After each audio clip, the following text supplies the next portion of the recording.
స్థితప్రజ్ఞత అంటుంటారు కదా, అది సాధ్యమా? అసలు మీరు సాధించారా అది? అసాధ్యమైన దాన్ని చెప్పరు, కానీ కొన్ని కొన్ని సాధించడం తేలిక, కొన్ని కొన్ని సాధించడానికి అలసట లేని ప్రయాణం అవసరం.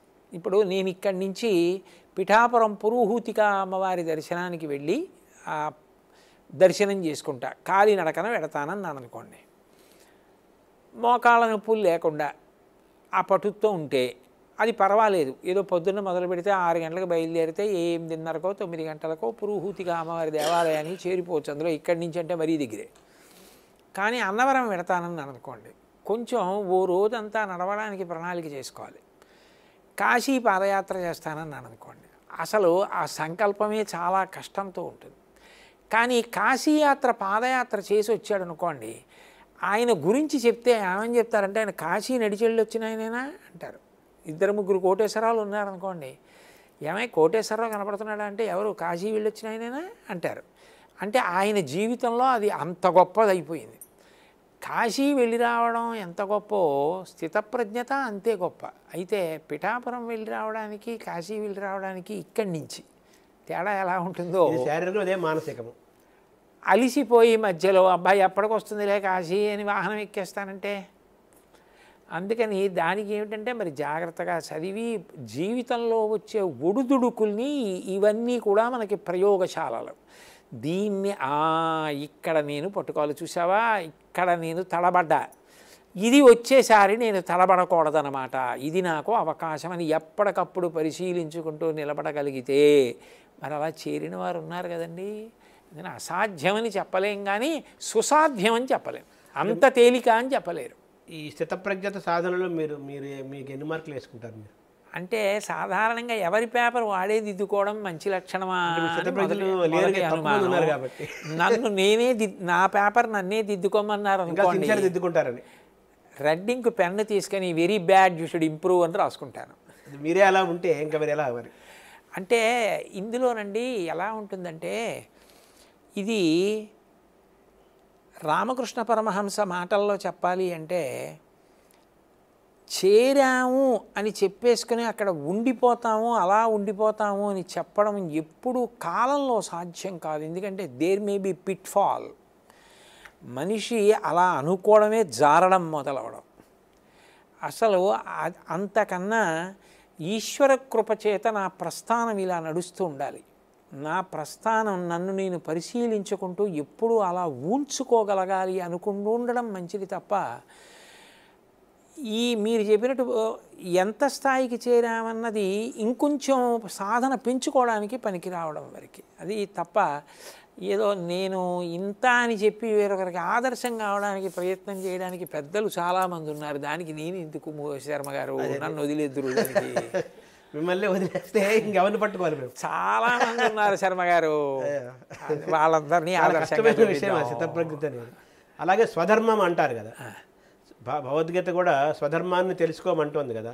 ఇప్పుడు స్వధర్మాన్ని మనం తెలుసుకునే దాంట్లో మనం ఎక్కడున్నాం ఈ దేశం, మన భారతీయులను?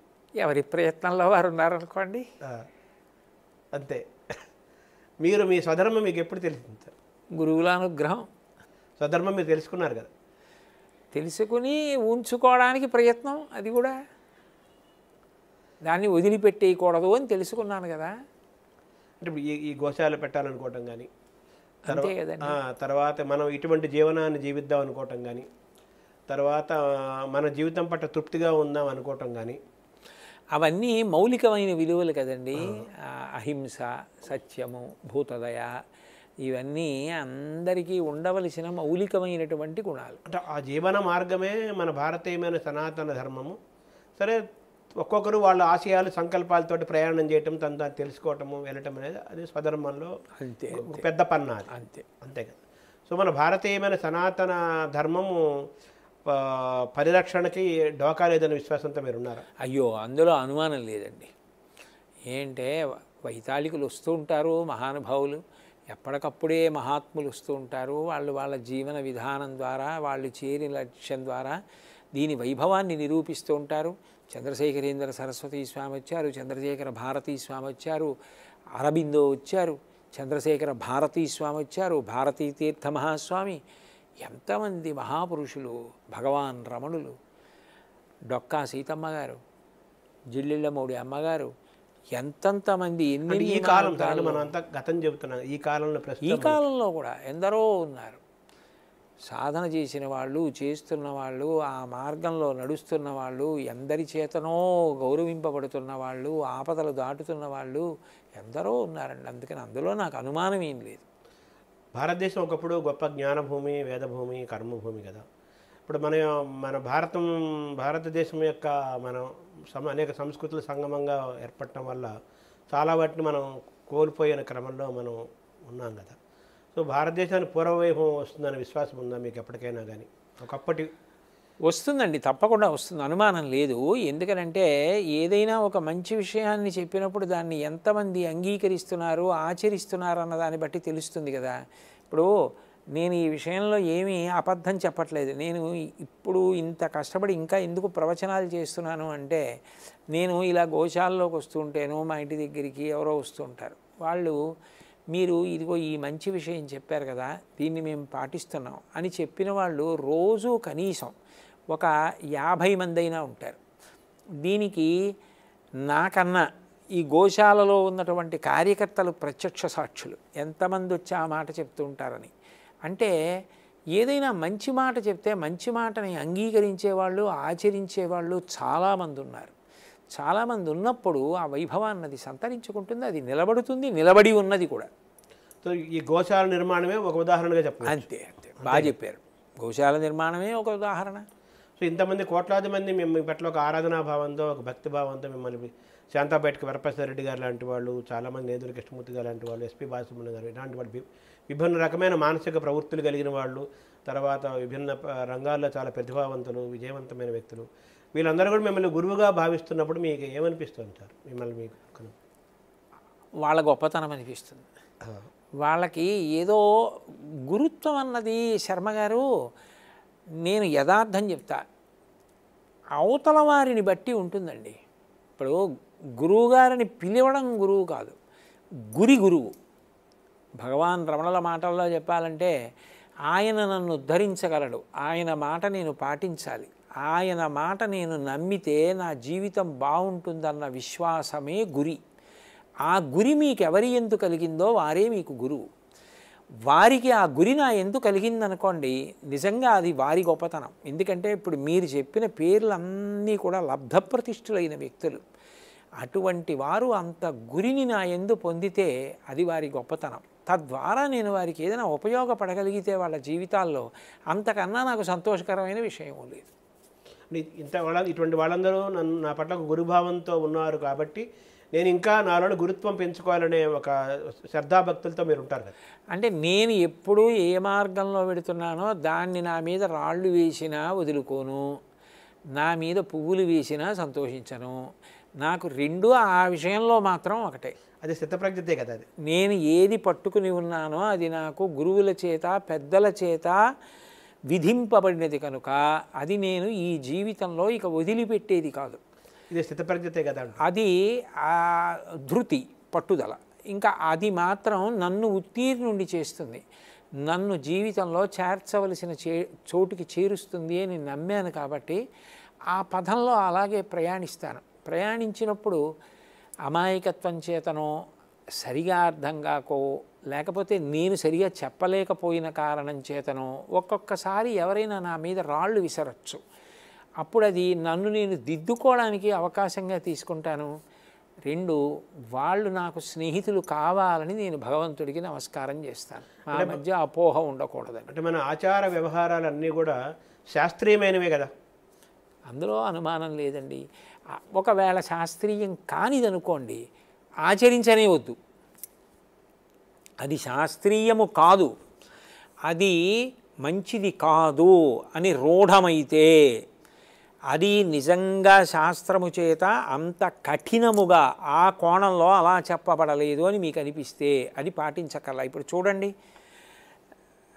శాస్త్రం ఏదైనా చెప్తే మనిషి పరిస్థితిని దృష్టిలో తీసుకుంటుంది. తలస్నానం చేయి అంటే నీకు 104 జ్వరం ఉన్నా చేయమనే కాదు, సహజ స్థితిలో, సాధారణ స్థితిలో తలస్నానం చేయి.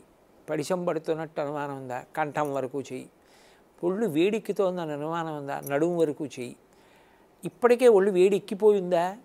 పాదాలు కడుక్కో.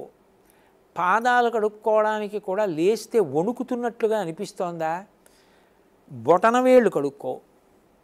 అది కూడా మంచం మించి లేచే స్థితి కాదా? విభూతి చల్లుకో. విభూతి కూడా చల్లుకోలేవా?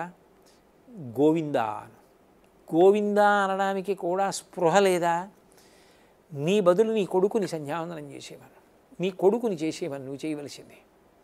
అందుకు వాడు తనుభవుడయ్యాడు. ఇక చేయలేననుందా? ఆ మాట గోవు చెవిలో చెప్పి వదిలిపెట్టేసేయి. నీకు అవకాశం ఉన్నప్పుడల్లా భగవన్నామం చేయి. అంటే మీ శరీరం యొక్క స్థితిని దృష్టిలో పెట్టుకుని ఇన్ని భూమికలలో ఉన్నప్పుడు ఆచరణాత్మకమైనదే ఉపదేశం చేసింది. శరీరము సందర్భం కూడా. మీరు ఏదో ఒకటి పట్టుకుని అదిగో అలా చేయమంది అందరికీ ఇది సాధ్యమా అనమని కాదు.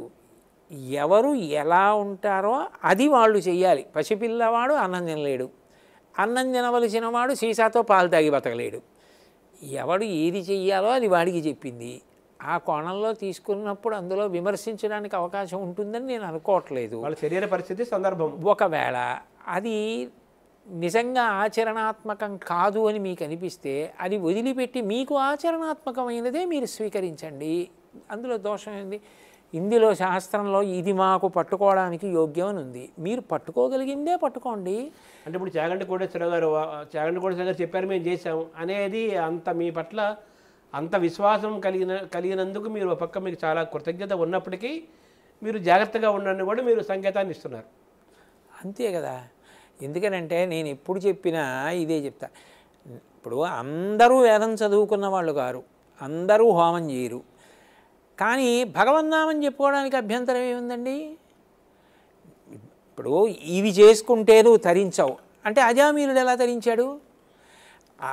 ఆయన శక్తికి అది అవకాశం అయితే అది చేసి తరించు. తిన్నడికి భక్తి ఉంది, ఆయనకి పాపం తెలియదు. కానీ ఆయన ఆ భక్తితో పట్టుకెళ్ళి చేసిన అభిషేకపు తీరుకు శంకరుడు అనుగ్రహించాడు. ఆయన శక్తిని దృష్టిలో పెట్టుకున్నాడు. ఆయనకి ఎంత తెలుసు, ఆయన ఏం చేశాడు కాదు, ఎంత భక్తితో చేశాడు ఈశ్వరుడు చూస్తాడు. నీ గుండెల నిండా భక్తి ఉంది, నువ్వు చేయగలిగింది చేసుకుంటూ వెళ్ళు చాలు.